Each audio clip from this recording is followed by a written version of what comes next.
Fun fact, I had some work meetings today and I was working at home, but I had to lead these meetings for like preseason stuff. So I wanted to look as presentable as possible with as little effort as possible. So if you work from home, you totally know what I'm talking about. If you're on YouTube, you can see it. So I brushed my hair, put on little corporate looking glasses, no makeup. My nails are done. I have on like a ribbed bodysuit, little cardigan, but my bottoms, let me show you, they're athletic shorts and I'm in tube socks. So, athletic shorts. Yeah. So, now you know. Let's get started.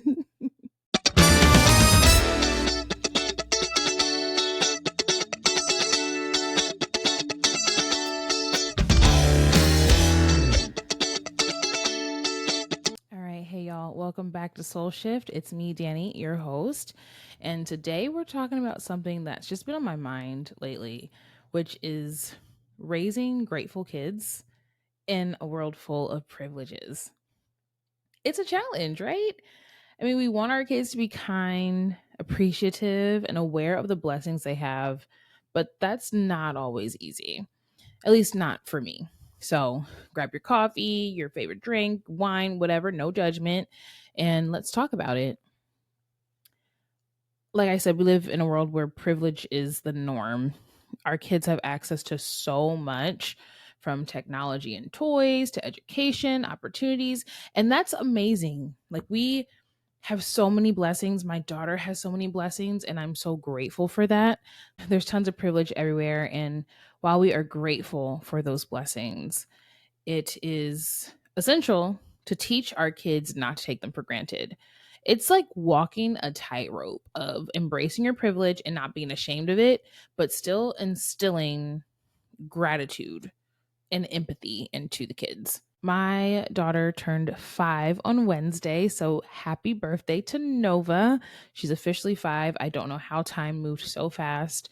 It's bittersweet. I love watching her grow and seeing how she's changing, but I so miss those infant moments. I see my memories on Facebook, and I can't believe how time has moved. But my girl is 5, getting ready for her Barbie party. My Barbie nails are ready to go. She's excited, and just shout out to my girl.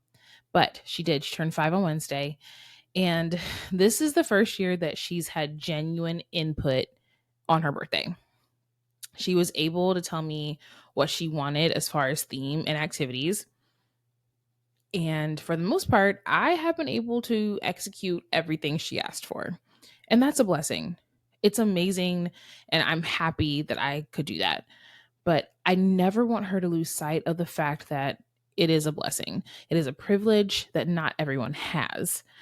So, why is it even important?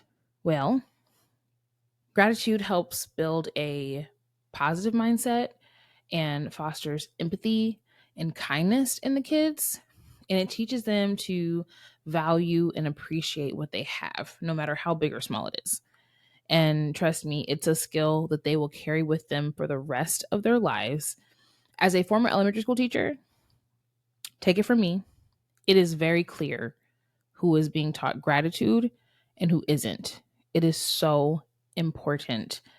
One of the best ways, in my opinion, to cultivate gratitude is just by shifting perspective.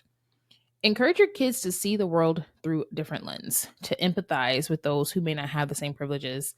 It could be as simple as just volunteering at shelters or discussing the current events that highlight social inequalities on their level, of course, but mention it.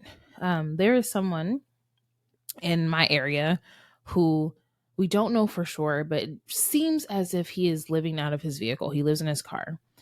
And the other day, Nova noticed, for some reason, she just noticed that he looked, kind of disheveled, and he was just in his car and he was getting food. He was able to buy food, so that's wonderful. He had food, went to his car, and he kind of like put the seat back. There was like a mattress on the back of his pickup. It just looks like he's sleeping in his car. He doesn't have any help signs or requesting anything. There's nothing there that gives us the opening to kind of go up and see how we can help. So I don't say anything. And Nova noticed, and she said, "Mommy, why does he live there?" And I just explained to her, everyone doesn't have a home to live in. Some children don't have a physical house to live in. They don't have family that will take them in. Some people live outside, some people live in their cars. And her mind was blown. She couldn't believe it. And we say prayers together every night, Nova, my husband, and I. And that night she prayed for him. She prayed that God will help him find a house or a hotel. And I love that. I love it. Like I said, I would love to be able to take her to like give him money or something, but I just feel like it's not my place unless he has given us that opening, because like I said, I'm assuming he's living there because he's always there and it just looks that way, but he doesn't have any signs. There's nothing there saying it. But I wanted to bring that to her attention and I wanted to be honest with her. I don't want it to be a super sad or scary thing for her, but I want her to be aware that you're so blessed. You're so blessed. Even just having a house is such a blessing. We think that's just something that we're supposed to have. And it's just, you wake up, you have a house. Of course you have a house. Some people don't. Some kids don't. Some people live in shelters. And just making that clear has been important to me lately. Of course, keeping it on her level. She's only 5. She doesn't need to, have the weight of the world on her right now, but I want her to know what's happening in the world. And I've been focusing on that a lot more this year. I'm making it a point to point out how she can donate toys and clothes that she no longer uses or can fit. Her birthday is here. She's getting a lot more things in. So we're sending some things out to donate that are in good shape that she doesn't use anymore. And we even have been purchasing new things to give as gifts or donations. And she actually is really enjoying that. I'm also trying to be a better example. I tend to donate online a lot, like GoFundMe, Autism Walk, Special Olympics, cancer events, things like that. And I'll continue to do that. But my daughter doesn't really see that. She's 5 and she doesn't really know what that's all about. If I'm just going on someone's link and sending money, she doesn't get it. She doesn't really care about what's going on. She's 5. It has to be physical. It has to be in her face. She has to see it. So kids learn from what we do rather than what we say, right? So leading by example is important. And they're little sponges. They really, really are. They absorb everything they see us do and what we say.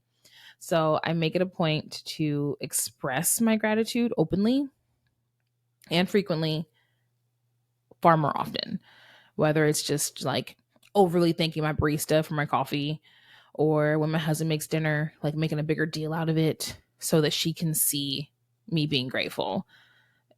When our kids see that, they're more likely to adopt that attitude themselves. And just showing gratitude in your daily life is always important, but just say thank you to your cashier, give someone a compliment at the store, and just the little things will stick out. Let your kids see that, and they'll be more likely to follow suit.